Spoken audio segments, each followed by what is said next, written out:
How should Star Citizen handle the grind? Now, I think this is fairly important because you can turn a lot of people off from the game from grinding, and if it's too easy, you kind of miss out on like, oh, cool, I got this really cool component or subcomponent or whatever to put on my ship. So I think grind is important, but I also think you can really mess it up. And I think a great example that you can learn from is Elite Dangerous, because I liked most things about Elite Dangerous, but the grind was really probably one of the worst parts of the game.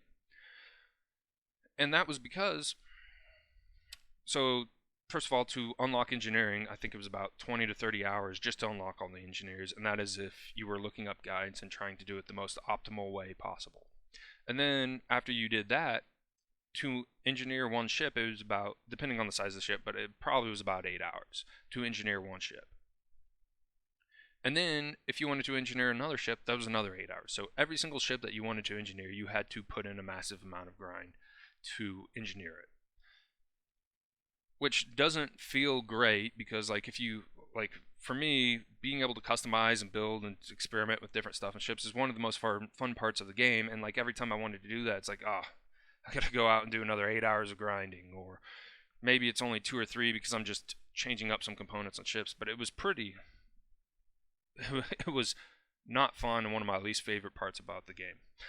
So anyway, I think Star Citizen, I think they've already kind of laid the bare bones of how they're going to do these components. I think it's going to be through the reputation system, which I think is great because once you unlock reputation, if you keep it up, you don't have to grind again to get that component. You can always buy it. Now, it does kind of come at an issue, like if you want maybe some Navy components and some pirate components, you're not going to be able to have your reputation up with them at the same time, and I don't know how hard it would be to switch kind of your alliances or whatever there. So I think they should just make it so that you can buy any components from other players who have already done the grind, potentially, in the game. And so this, maybe somebody doesn't want to do any rep grind with anyone, but they just like going out and mining or trading and earning a whole bunch of money. They can just buy all the components they need to build a ship. So I think that would kind of make it feel like you don't really need to grind as bad, or you could do the grind that you want to do and use that to potentially skip the grinds that you don't want to do. And also, I kind of think that the components that you grind out shouldn't really be any better than like the components that you can just buy right out at the start of the game.